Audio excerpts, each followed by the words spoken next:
I want to dig in deeper to the psyche of these individuals who are now seeing the light that I have been talking about with you this entire time, fully understanding that what Connor Stallions was doing is against the rules and all that. And I understand I am shorthanding the cheating. Okay, I get it. But the entire time I'm seeing teams that Michigan got overrun by, Ohio State and Alabama, which is, by the way, they played in a bowl game a few years ago. They smoked Michigan. Yeah. They couldn't stay on the field at the same time against them. A Michigan team that night against Georgia, you could just see them warming up. You could just see on the hoof, to use a scouting phrase. They didn't have the horses to go against them. This now is a team that out-physicaled Alabama. Understand that it was a down year. You want to put it whatever you want to say, down year. But it doesn't matter. This is the king of the SEC. They beat Georgia. Okay, correct. And they out-physicaled this team with a deep roster and deep players. And the coaching, what Sharon Moore did getting deep in his bag, that first touchdown drive against Alabama, I turned around to Joel Klatt, and I'll say this, this is not giving anything away that Joel wouldn't want to have said, because I turned around to Joel Klatt, who was sitting behind me. Who's seen more Michigan football in person than that guy? Yeah, no media person. right, pretty much. Yeah. And I'm like, when they threw that touchdown pass to Blake Corum and snuck him out, right, for the touchdown pass.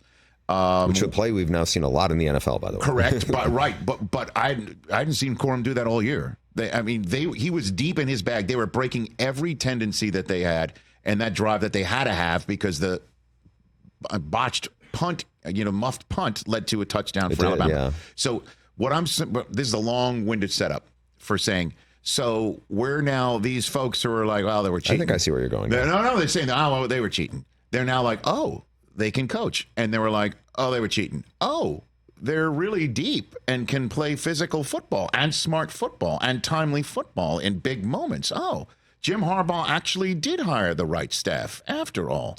Is this where we're at right now? We're finally at that, because you picked the other side of it, which is fine. Like, I thought Jesse Minter that's a defensive coordinator, did a terrific job. They got, so to me, the biggest X factor, and it's a quarterback, and we talked about this a couple weeks ago, but like, the one big weapon Alabama had, because I think if you match it up, and I wouldn't like totally pick a game based on this way, but if you said, okay, who has the better running backs? To me, definitely Michigan. Who has the better receivers? And if I'm including tight ends, I would say Michigan. Now, it's not a huge edge, but I would say it's still Michigan. I think Michigan has the better offensive line, even without their best offensive lineman, Zach Zinter, who actually couldn't play.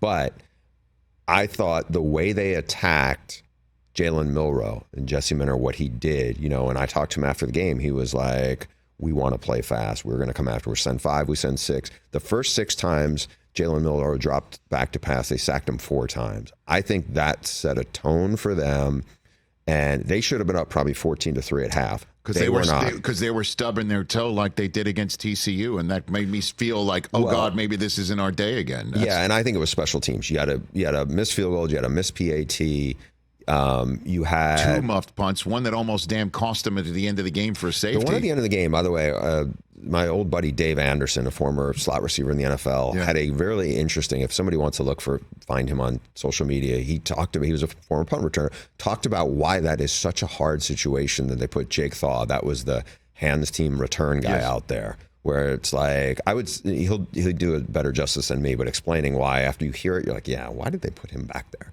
at that moment, given he hadn't been out on the field for like 4 hours? Right. No, I understand that. So I'm glad that, some of these naysayers are seeing the light. And then just one last point of fact that I need to have cleared up. Is it true that the former Michigan assistant that Alabama hired is no longer on their staff right now? Did they tell him we're done? I don't know if he's done there. As I heard, he's done. No, I don't know if he's done there. Okay. But we'll see. So just stick him around, because I'm sure maybe he can go coach for Washington. There's a couple more days left here. Honestly, I have the scars of the last several weeks, and the fact that people thought it's got to be the cheating. Are we done with that now? Because there were cheaters that trended, right? You told me this, Chris. The word cheaters trended on Monday night. Sure did. Okay. Are we done with it? Are we done with it? Because I'm seeing lower third, you know what, Rich, topic bars like, is there still an asterisk? Are we done with it after this? Yes and no. Okay. We're done with it from this standpoint. I think anybody who is being realistic at this point, because I get this. I see, you tweet out story like, players were fired up as they should have been after the game. Chris Jenkins, Trevor Keegan, Kenneth Grant, a bunch of them, all of them, really, strong quotes coming off the field in the post game. And the players, to me, and a lot of the not Michigan fans were pushing back, with what else are you going to say? They're poking at them as cheaters and whatnot. And I think at the end of the day, it's the players. And the players had, as far as I can, nothing involved in that. You could argue that they had benefited from the insight, yes, but it was like, that isn't the players who did anything. At the end of the day, the players win the games or lose the games. Right. And I think at this point going forward, they beat Ohio State. They made the right plays. They certainly beat, obviously, Iowa. But then they beat Alabama, no matter what. And you want to say, you mentioned the former Michigan assistant, George Hilo, who went back, he broke in and coaching with Alabama. But whatever you want to say, fair and square, whatever, it's like, okay, they just beat the best team in the SEC champs. They beat them, and it was like nothing fluky about it or whatever. They held Alabama, went back and looked, to 288 yards. It was the fewest yards Alabama's put up in a game in 7 years, right? So good on the players, good on just, on that staff. I think on that regard, if you're being honest, this is the game. It's like them against Washington, right? They beat teams without Jim Harbaugh down the stretch, who were the best teams they played. And then when Harbaugh came back, they beat those teams who were having to prepare for him. The only reason why I would say it's not done is because the NCAA will still have some form of justice, on the back end of it, But are we done about it?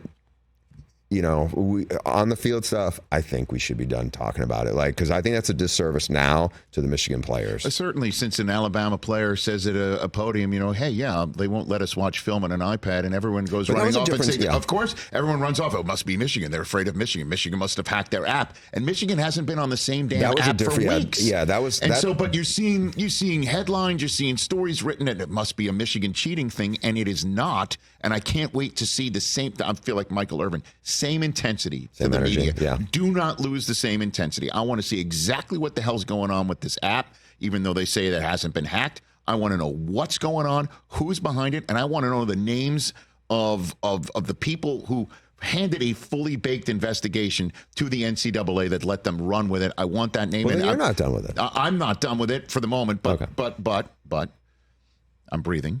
And I'm excited for Mondays. Catch the Rich Eisen Show every single day on the Roku channel, 12 to 3 Eastern, for free.